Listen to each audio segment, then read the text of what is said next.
City న్యూస్కు స్వాగతం. పరిశ్రమల ఏర్పాటుకు జిల్లా అనుకూలమైన ప్రాంతమని, ఔత్సాహిక పారిశ్రామికవేత్తలు ముందుకు రావాలని జాయింట్ కలెక్టర్ గీతాంజలి శర్మ పిలుపునిచ్చారు. పరిశ్రమల ఏర్పాటుకు జిల్లా అనుకూలమైన ప్రాంతమని, ఔత్సాహిక పారిశ్రామికవేత్తలు ముందుకు రావాలని జాయింట్ కలెక్టర్ గీతాంజలి శర్మ కోరారు. జాయింట్ కలెక్టర్ గీతాంజలి శర్మ కలెక్టరేట్లోని గ్రీవెన్స్ హాల్లో జిల్లా కలెక్టర్ డీకే బాలాజీ ఆదేశాల మేరకు జిల్లా పారిశ్రామిక ఎగుమతుల ప్రోత్సాహక మండలి సమావేశం నిర్వహించారు. ఈ సందర్భంగా జాయింట్ కలెక్టర్ మాట్లాడుతూ రోడ్డు, రైలు, విమాన రవాణా మార్గాల సౌకర్యాలతో పరిశ్రమల ఏర్పాటుకు జిల్లాను ఎంపిక చేసుకోదగిన ప్రాంతమని, ఉత్సాహవంతులు పెద్ద ఎత్తున తరలి రావాలని కోరారు. వీరపనేనిగూడెం, మల్లవల్లి, చల్లపల్లి వంటి ప్రాంతాలలో పరిశ్రమల ఏర్పాటుకు ఇండస్ట్రియల్ పార్కులు ఉన్నాయని, ఔత్సాహిక పారిశ్రామికవేత్తలకు సింగిల్ విండో పద్ధతిపై అనుమతులు, మౌలిక వసతులు కల్పిస్తున్నామన్నారు. బ్యాంకుల్లో రుణాల కోసం దరఖాస్తు చేసుకున్న వారికి వెంటనే రుణాలు మంజూరయ్యే విధంగా తగిన చర్యలు తీసుకోవాలని ఈ సందర్భంగా లీడ్ బ్యాంక్ మేనేజర్కు సూచించారు. చేతి వృత్తుల వారిని ప్రోత్సహించేందుకు 18 రకాల ట్రేడ్లతో కేంద్ర ప్రభుత్వం ప్రవేశపెట్టిన ప్రధానమంత్రి విశ్వకర్మ యోజన పథకం కింద అత్యధికంగా టైలరింగ్, తాపీ మేస్త్రి ట్రేడ్లకు ఎక్కువ మొత్తంలో దరఖాస్తులు వచ్చాయని, వాటిని వెంటనే పరిశీలించాలని ఎంపీడీఓలకు సూచించారు. మిగిలిన ట్రేడ్లలో చేతి వృత్తుల వారు దరఖాస్తు చేసుకునే విధంగా అవగాహన పరచాలన్నారు. ఈ సమావేశంలో జిల్లా పరిశ్రమల general manager R Venkatrao, APIIC zonal manager Sitaram, lead bank manager Jayavardhan, factories deputy chief inspector Srinivasarao, CRDA DD Koteswararao తదితర అధికారులు పాల్గొన్నారు. అవనిగడ్డ నియోజకవర్గంలో రూల్ ఆఫ్ లా అమలు చేస్తామని అవనిగడ్డ ఎమ్మెల్యే మండలి బుద్ధప్రసాద్ పేర్కొన్నారు. అవనిగడ్డ నియోజకవర్గంలో రూల్ ఆఫ్ లా అమలు చేస్తామని అవనిగడ్డ ఎమ్మెల్యే మండలి బుద్ధప్రసాద్ పేర్కొన్నారు. మోపిదేవి మండల పరిషత్ సమావేశ మందిరంలో మండల పరిషత్ అధ్యక్షురాలు నడకుదుటి జననీ కుమారి అధ్యక్షతన మండల పరిషత్ సర్వసభ్య సమావేశాన్ని నిర్వహించారు. ఈ సమావేశంలో బుద్ధప్రసాద్ ముఖ్య అతిథిగా పాల్గొన్నారు. మండలంలోని పలు సమస్యలపై ప్రజాప్రతినిధులు, అధికారులను నిలదీశారు.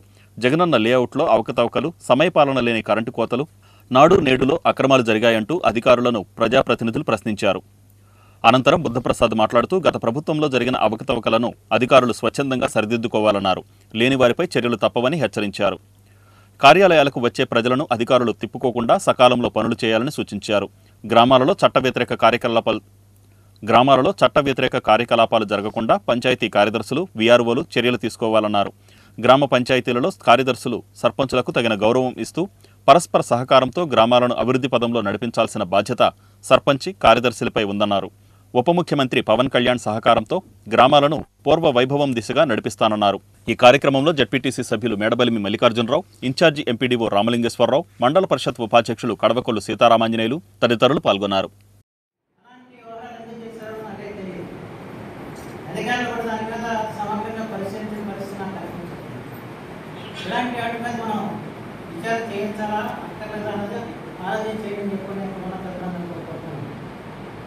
ఎందుకంటే ఏదో కొంచెం సీరియస్గా వాడకపోతే ఇలాంటప్పుడు భవిష్యత్తులో జరిగే పరిస్థితులు ఉన్నాయి. ఎందుకంటే ఒక కార్యక్రమం పేదవాళ్ళకి ఉద్దేశించిన మౌనత కార్యక్రమం వచ్చినప్పుడు ఆ కార్యక్రమాన్ని ఎంత చక్కగా వినియోగించుకోవాలి, అలా వినియోగించుకోవడం దీన్ని అక్రమాలు పుట్ట చేయడం అంటే చాలా బాధాకరమైన విషయం చెప్పాలని మాట్లాడుతున్నాం. అంటే హౌసింగ్ విషయానికి వస్తే మనకి ఏమాత్రం కూడా ఆనందకరంగా లేని పరిస్థితి వచ్చింది. నిజంగా ఇల్లు కట్టిన వాళ్ళు ఎట్లా లేకపోతే జీవిస్తారో నాకు తెలియని పరిస్థితి. లోతట్టు ప్రాంతాల్లో ఉండడం, ఏమాత్రం వర్షం ప్రశ్న మిగిలిపోవడం, మళ్ళీ వాళ్ళకి మనకు సహాయ చర్యలు చేయడం, ఇవన్నీ ఇక జీవితాంతం జరగాల్సిన కార్యక్రమాలుగా చేసిన పరిస్థితి. అంటే దీన్ని సార్ ఆలోచించాలి. ఇలా ఏ శాఖ తీసుకున్నా ఆ శాఖను ఎక్కడెక్కడ సక్రమంగా చేసిన పరిస్థితి. ఇంకా 4 నేడు పాఠశాలలు ఇందాక ఏకత్వాలం పాఠశాల గురించి మాట్లాడారు. ఏకత్వాలం అంటే భాగవతం బయటపడింది. భాగవతం బయటపడిన ఏమో గత ప్రభుత్వం అమలు చేసిన పేదలందరికీ ఇళ్ల పథకం అవినీతిమయంగా మారిందని పెడన ఎమ్మెల్యే కాగిత కృష్ణప్రసాద్ విమర్శించారు. గత ప్రభుత్వం అమలు చేసిన పేదలందరికీ ఇళ్ల పథకం అవినీతిమయంగా మారిందని ఎమ్మెల్యే కాగిత కృష్ణప్రసాద్ విమర్శించారు. పెడన పట్టణంలోని తోటమూలలో టీడీపీ నియోజకవర్గ కార్యాలయంలో హౌసింగ్ విద్యుత్ శాఖ అధికారులతో కృష్ణప్రసాద్ సమీక్ష నిర్వహించారు. పట్టణంలో మొత్తం 2145 మందికి 4 లేఅవుట్లలో 1 సెంటు చొప్పున స్థలాలు ఇవ్వగా 1006 మంది పూర్తి చేశారని కమిషనర్ వెంకటరామయ్య తెలిపారు. దీనిపై సచివాలయ స్థాయిలో వివరాలు తెలుసుకున్న ఎమ్మెల్యే కృష్ణప్రసాద్ అసంతృప్తి వ్యక్తం చేశారు. పేదలను బెదిరించి ఇల్లు కట్టేందుకు ఒత్తిడి చేశారని, ఈ క్రమంలో చాలా మంది అప్పులు పాలైపోయారని, వైసీపీ ప్రతినిధులే గుత్తేదారులుగా వ్యవహరించి ప్రజలను దోపిడీ చేశారన్నారు. కూటమి ప్రభుత్వం హౌసింగ్లో కొత్త విధానాలు తీసుకొస్తుందని, అధికారులు పేదల సొంత ఇంటి కల నెరవేరేలా చైతన్యం తీసుకురావాలని ఎమ్మెల్యే సూచించారు. అలాగే విద్యుత్ శాఖ అధికారులతో సమీక్షించిన కృష్ణప్రసాద్ పట్టణంలో కట్లపల్లి, మొగ్గయ్య కాలనీలను టౌన్ ఫీడర్లోకి తీసుకురావాలని ఏఈ జయరాంకు సూచించారు. రహదారులకు ఆక్రమించి స్తంభాలు ఏర్పాటు చేశారని, వీలైనంత త్వరలో వెనక్కి జరిపించాలని అన్నారు. ఈ సమావేశంలో విద్యుత్ శాఖ ADE Manikyalarao, housing incharge DE Buchchibabu, రాష్ట్ర బీసీ ఫైనాన్స్ కార్పొరేషన్ మాజీ చైర్మన్ బొడ్డు వేణుగోపాలరావు, మాజీ vice chairman Abdul Khayyum, Janasena councillor Matta Sivapavani తదితరులు పాల్గొన్నారు.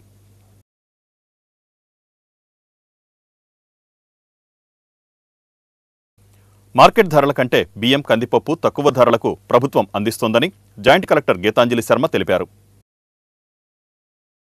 మార్కెట్ ధరల కంటే తక్కువ ధరకు బియ్యం, కందిపప్పు ప్రభుత్వం అందిస్తోందని జిల్లా జాయింట్ కలెక్టర్ గీతాంజలి శర్మ తెలిపారు. బీపీటీ స్టీమ్డ్ రైస్ కిలో 49 రూపాయలకు, బీపీటీ రా రైస్ కిలో 48 రూపాయలకు, కందిపప్పు కిలో 160 రూపాయలకు జిల్లాలోని 9 రైతు బజార్ల ద్వారా విక్రయిస్తున్నట్లు ఆమె తెలిపారు. జిల్లాలోని ప్రతి మండల కేంద్రంలోనూ ప్రత్యేక కౌంటర్లు ఏర్పాటు చేసి ప్రభుత్వం నిర్దేశించిన ధరలకు బియ్యం, కందిపప్పు అందిస్తున్నట్లు జాయింట్ కలెక్టర్ గీతాంజలి శర్మ వివరించారు. అలాగే డీమార్ట్, విశాల్ మార్ట్ తదితర మాల్స్లో కూడా ప్రభుత్వం నిర్దేశించిన ధరలకు బియ్యం, కందిపప్పు విక్రయిస్తున్నామన్నారు.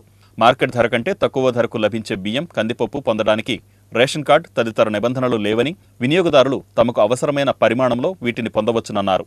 ప్రజలు ఈ అవకాశాన్ని సద్వినియోగం చేసుకోవాలని ఆమె కోరారు. బియ్యం అండ్ కందిపప్పు ఈ రెండింటి మీద బజార్లో చాలా ఎక్కువ రేట్ అయింది కాబట్టి ప్రభుత్వం నుంచి మనం స్పెషల్ కౌంటర్ అన్ని రైతు బజార్ ఈ జిల్లాలో 9 రైతు బజార్లో ఆల్రెడీ ఏర్పాటు చేసుకున్నాము. అక్కడ రైతు బజార్లో గవర్నమెంట్ ఫిక్స్ చేసిన రేట్ మీద స్పెషల్ కౌంటర్స్ మనం పెట్టించాము.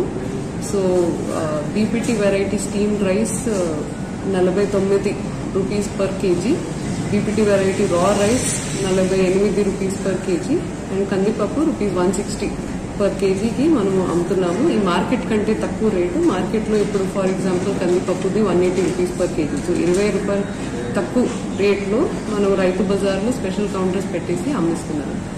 అదేవిధంగా అన్ని big retail chains for example DMart కానీ, ఉషోదయ, విశాల్, రిలయన్స్, విజేత ఇవన్నీ సూపర్ మార్కెట్స్ లో కూడా వాళ్ళు కూడా ఒప్పుకున్నారు. సో వాళ్ళు కూడా ఈ రేట్ కి స్పెషల్ రేట్ గవర్నమెంట్ సెట్ చేసిన రేట్ కి కందిపప్పు అండ్ బియ్యం అమ్ముతారు. ఇది కాకుండా మనం ఇప్పుడు వర్షాకాలంలో ఇంకా కొంచెం దూరం వెళ్ళడానికి కష్టం అవుతుంది కాబట్టి ప్రతి మండల్ హెడ్ క్వార్టర్స్ లో కూడా స్పెషల్ కౌంటర్స్ పెట్టేసి ఇదే రేట్ కి we will make sure that ఈ ఎసెన్షియల్ కమోడిటీస్ రైస్, కందిపప్పు ఈ రెండు అందరికీ మనము అవైలబుల్ అయినట్టుగా చూస్తాం. సో ఇప్పటి వరకు మన జిల్లాలో, కృష్ణా జిల్లాలో 16 metric tons rice and 4 metric tons కందిపప్పు ఆల్రెడీ కన్స్యూమర్స్ కి మనం పెట్టేశాము. ఇక్కడ కన్స్యూమర్స్ కి విద్యార్థులకు నాణ్యమైన విద్యను అందించడమే ప్రధాన కర్తవ్యమని Krishna university incharge vice chancellor R Srinivasarao పేర్కొన్నారు. విద్యార్థులకు నాణ్యమైన విద్యను అందించడమే ప్రధాన కర్తవ్యమని Krishna university incharge vice chancellor R Srinivasarao తెలిపారు. కృష్ణా యూనివర్సిటీ ఇన్ఛార్జి వైస్ ఛాన్సలర్గా ఆయన పదవీ బాధ్యతలు చేపట్టారు.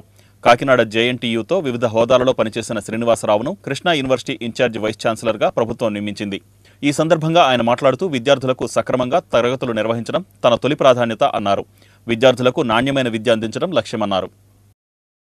ఈడేపల్లిలోని శక్తిగుడిలో అమ్మవారిని శాకంబరీదేవిగా అలంకరించి ఆషాఢసారెను సమర్పించారు. ప్రతి సంవత్సరం ఆషాఢ శుద్ధ త్రయోదశి నుంచి గురు పౌర్ణమి వరకు శాకంబరీదేవి ఉత్సవాలు నిర్వహిస్తారు. ఈ నేపథ్యంలో ఈడేపల్లిలోని శక్తిగుడిలో అమ్మవారిని శాకంబరీదేవిగా అలంకరించి ఆషాఢసారె సమర్పించారు. అమ్మవారి శాకంబరీదేవి అవతారం మనిషి ఆకలిని తీర్చడానికి ఉద్భవించింది. ఈ దేవిని పూజించడం వల్ల క్షామం నుండి విముక్తి లభిస్తుంది మరియు ఆకలి దరిచేరదని భక్తులు విశ్వసిస్తారు. శాకంబరీదేవి ఉత్సవం సందర్భంగా అమ్మవారిని వివిధ రకాల కూరగాయలు, ఆకుకూరలు మరియు పండ్లతో శోభాయమానంగా అలంకరించారు. అనంతరం మహిళలు ఆషాఢసారె సమర్పించారు.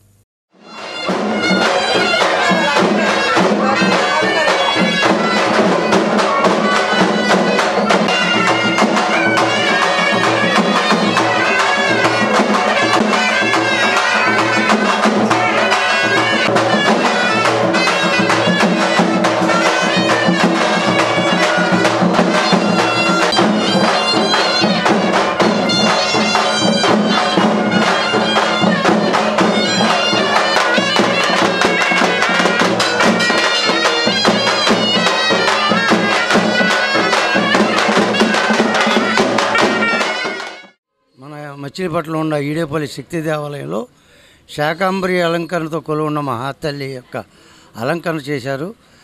అందరూ భక్తులందరూ కూడా సాయంకాలం ఈ అమ్మవారు శాకాంబరి అలంకరణ చేసిన తర్వాత పురవీధుల్లో ఊరేగింపుగా మేళతాళాలతో మంగళవాద్యాలతో భక్త కోటితో ఊరేగింపుతో బయలుదేరుతుంది. కాబట్టి భక్తులందరూ కూడా వచ్చి ఈ కార్యక్రమంలో భాగస్వామై అమ్మవారి కృపకు పాత్రలు కావాల్సిందిగా కోరుతున్నాం.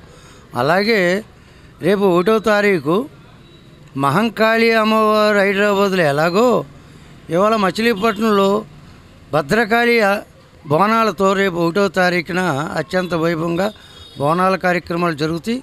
అందరూ కూడా మన ఆంధ్రప్రదేశ్ భక్త కూటి అంతా కూడా కదలి వచ్చి ఈ బోనాల కార్యక్రమం 1వ తారీఖు సాయంకాలం 6 గంటలకల్లా ప్రారంభమవుతుంది. కాబట్టి భక్తులందరూ కూడా రావాలని కోరుతున్నాం. జై భవాని, జై జై భవాని. ఈ వార్తలు ఇంతటితో సమాప్తం. నమస్కారం.